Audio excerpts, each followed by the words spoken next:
सोचकर भी आश्चर्य होता है कि मंगेतर के सामने दिशा सालियान का रेप होता है और वो मंगेतर रोहन रॉय आज तक खामोश है। क्यों, किस डर से? मैं कहता हूं रोहन रॉय सामने और बताओ ये सब गलत है। हिमांशु शिकरे जो उनके दूसरे दोस्त थे उस पार्टी में, सामने आए और बताएं कि भगवान के लिए ये सब गलत था। दीपज मेहरा, इंद्रनील वैद्य, क्यों गायब हैं आप? हम तो आपके घर के सामने खड़े हैं। हिमांशु शिकरे क्यों बाहर निकलकर नहीं बताते दिशा सालियान की मौत का आखिर सच क्या है? अगर कुछ नहीं हुआ था, सिर्फ एक सुसाइड था, डिप्रेशन के कारण सुसाइड था, तो कम से कम वो बता दीजिए। मुझे पता है हिमांशु शिकरे आप हमारी बातें सुन रहे हैं, तो फिर इस चश्मदीद की बात को नकारिए अगर ये गलत है। मैं एक बार और बता दूं, इस चश्मदीद ने हमसे कई हफ्ते पहले कांटेक्ट किया था और उसके बाद हम लगातार इसके संपर्क में थे। हम इसके एक एक बयान को क्रॉस चेक कर रहे थे। ये कभी आता था, कभी गायब हो जाता था और इस दौरान हमने महसूस किया कि जो बातें वो कह रहा है उसमें काफी हद तक सच्चाई है। क्या कहा उसने 8 जून की रात के इस काले सच के बारे में, सुनिए। तुम लोगों का अभी दिखाएंगे मर्दानगी। बेटी के ऊपर रेप किया, मर्दानगी है ना? तुम लोगों का अभी दिखाएंगे मर्दानगी। बेटी के ऊपर रेप किया, मर्दानगी है ना? तुम लोगों का अभी दिखाएंगे मर्दानगी। बेटी के ऊपर रेप किया।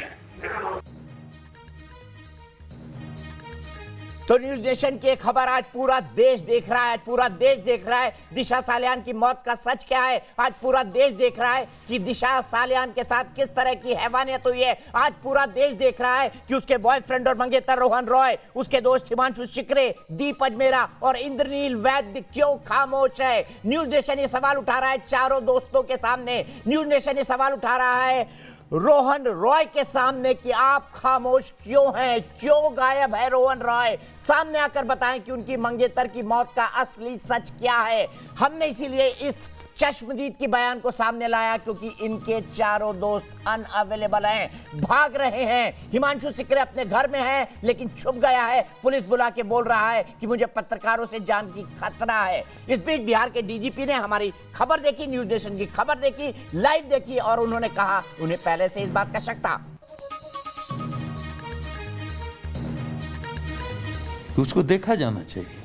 उसी दिन वो लड़की नाच रही है, खेल रही है, हंस रही है, एंजॉय कर रही है और अचानक उसकी आत्महत्या बताई जाती है और अनुसंधान इतना जल्दी उसका समाप्त हो गया। पता नहीं उसके अभिलेख और रिकॉर्ड कहाँ चले गए, क्या हुआ।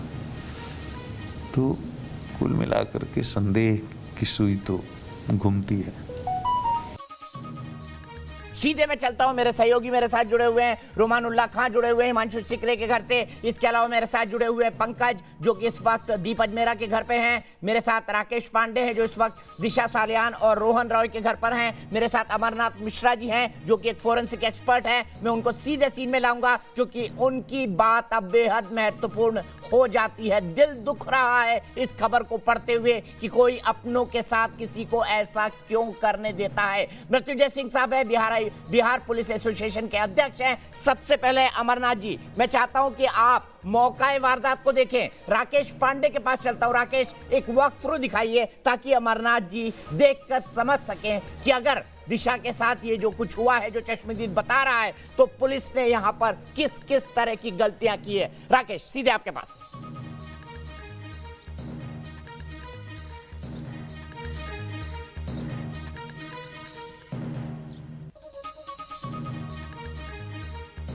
मुझे लग रहा है राकेश का फोन कट गया है। एक क्विक कमेंट अमरनाथ जी से लेता हूं। अमरनाथ जी, आपने मौका वारदात देखी, आपके मन में क्या सवाल उठते हैं? क्या इतनी दूर पर लाश गिरने के बाद एक फोरेंसिक एक्सपर्ट के तौर पर आपको लगता है कि पुलिस ने जिम्मेदारी निभाई है? नहीं, मुझे नहीं लगता है। जिस तरह से जो बॉडी वेट था दिशा का जो है, उस हिसाब से बॉडी जो है 1-2 फीट तक गिरती तो समझ में आता, लेकिन इतना ज़्यादा जो डिस्पर्शन है तो ये थोड़ा सस्पिशन पैदा करता है। तो इसमें पुलिस को चाहिए भी था कि जो है कुछ बॉडी वेट लेके उस तरह का कुछ परीक्षण करता कि यदि कोई बॉडी गिरती है तो किस कंडीशन पे जो है बॉडी उतने दूर जाके गिरती, रिकंस्ट्रक्शन करना चाहिए था। तो यहाँ ये जो है शक के दायरे में आता है। दूसरी चीज़, हम यदि सेक्सुअल असॉल्ट की बात करते हैं तो जो मुझे इन्फॉर्मेशन है, इन्होंने बोला कि सेक्सुअल असॉल्ट नहीं हुआ। तो इनको चाहिए था कि डीएनए के बेसिस पे जो भी डिफरेंशियल डीएनए एक्सट्रैक्शन है उसके बेसिस पे वो कोई नतीजा निकालते या कंक्लूजन देते तो समझ में आता। हाइपोथेटिकली करना सही नहीं है। तो वैज्ञानिक साक्ष्य है, जो एविडेंस है, उसके बेसिस पे ये बोलें तो ज़्यादा अच्छा होगा और चीज़ें सामने आए तो ज़्यादा बेहतर होंगी। मैं सीधे राकेश के पास चलता हूं, एक बार आपको मौका वारदात दिखाता हूं, समझने की कोशिश करेगा मिश्रा जी। आप एक एक्सपर्ट हैं, बेहतर, हमसे बेहतर ढंग से चीजों को एनालाइज कर सकते हैं। राकेश, सीधे आपके पास। माफ कीजिएगा, राकेश का फोन कट गया है। रुमान, इस पूरे केस में अगर पुलिस की हम बात करें तो क्या उन्होंने जिस फोरेंसिक एविडेंसेस की बात मिश्रा जी कर रहे हैं, क्या वो बचाने की कोशिश दिशा के केस में हुई है?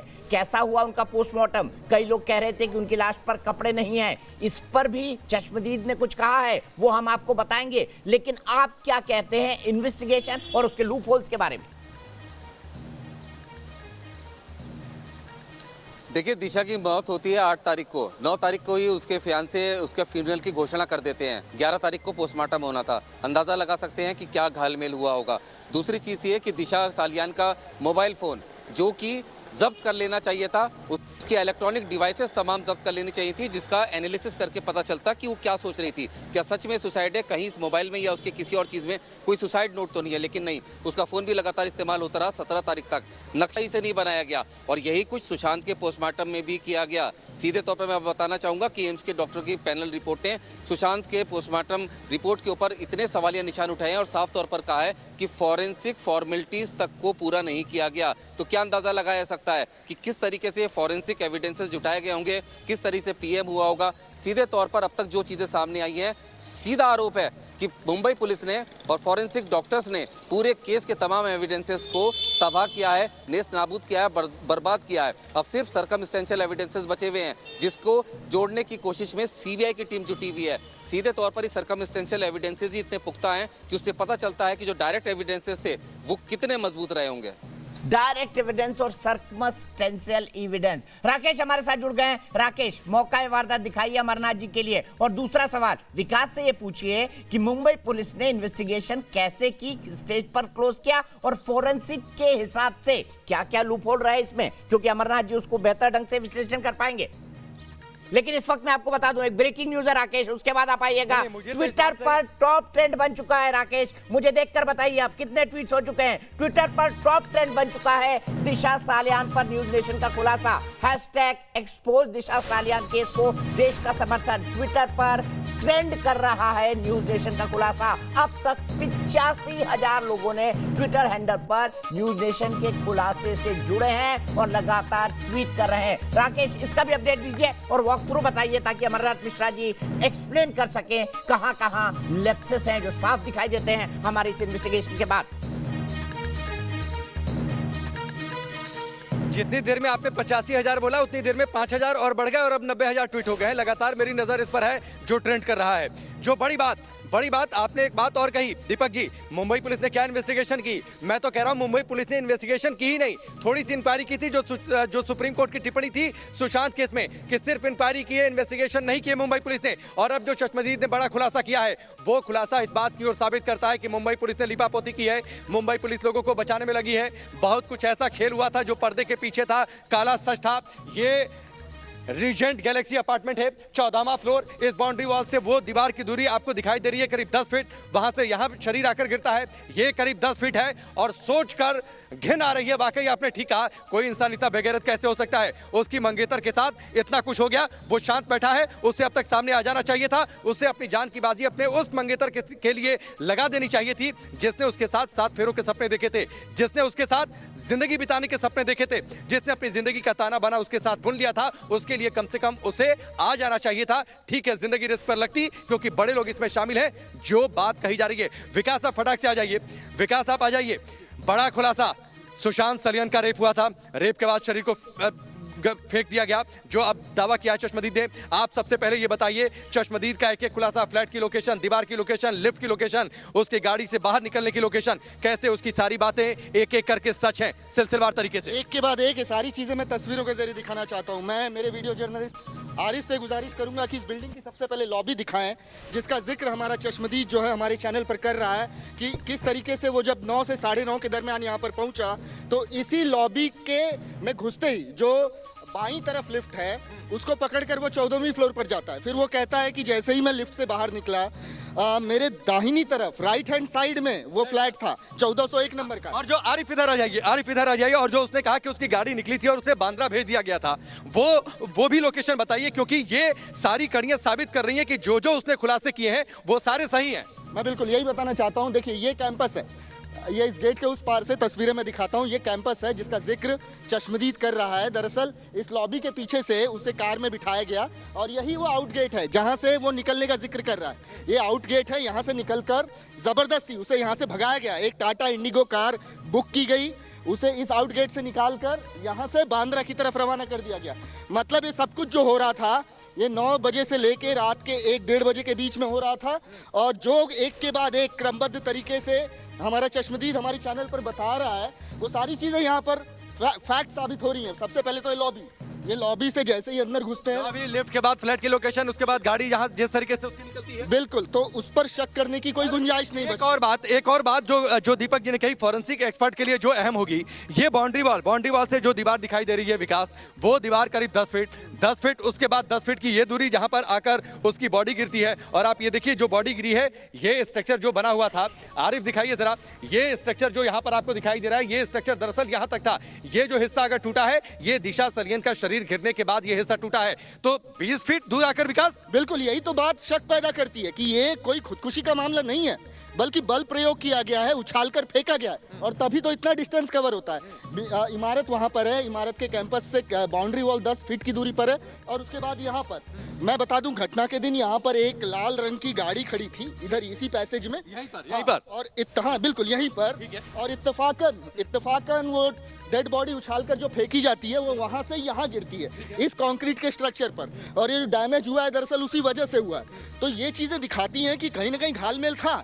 मुंबई पुलिस ने जांच अपने पूरे लगन से नहीं की है, लीपापोती हुई है। मैं कह रहा हूँ जांची नहीं की है, राकेश, एक चीज मैं और, कह रहा हूँ राकेश, जांची एक नहीं चीज की है। और। सिद्धार्थ पिठानी जो कि फ्लैटमेट सुशांत का, जी मैं विकास से यह भी जानना चाहता हूं कि इसकी पोस्टमार्टम रिपोर्ट क्या कहती है, वो भी महत्वपूर्ण है। क्या सेक्सुअल असॉल्ट के एंगल से भी पोस्टमार्टम हुआ है?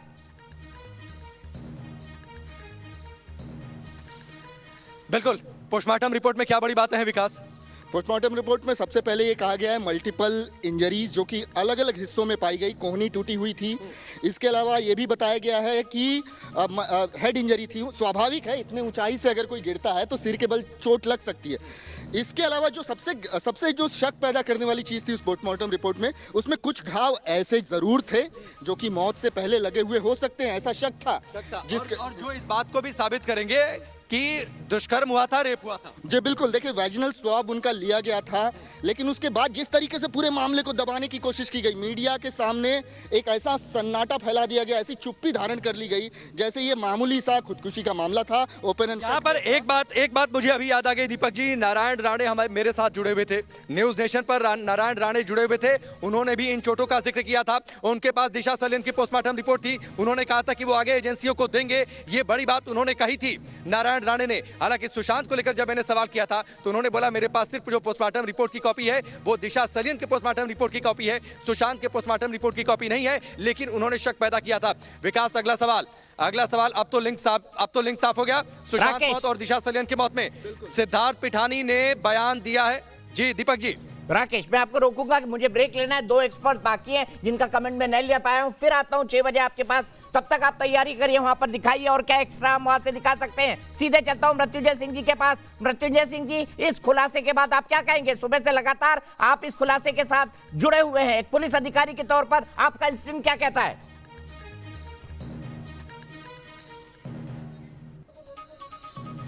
देखिए दीपक जी, मैं बताना चाहता हूं कि ये तथ्य के साथ, साक्ष्य, चश्मदीद के साथ जो न्यूज़ नेशन और आपने बातें लाया, तो दिशा की केस को नई दिशा आपने दिया है। मैं खुद पुलिस अधिकारी रहा हूं, मैं बता सकता हूं, आपको जानकारी होनी चाहिए कि राष्ट्रपति पदक से मैं पुरस्कृत हो चुका हूं, 13 बड़े बड़े अपराधियों को मारा हूं, और ऐसे कितने केस का मैं जांच किया हूं।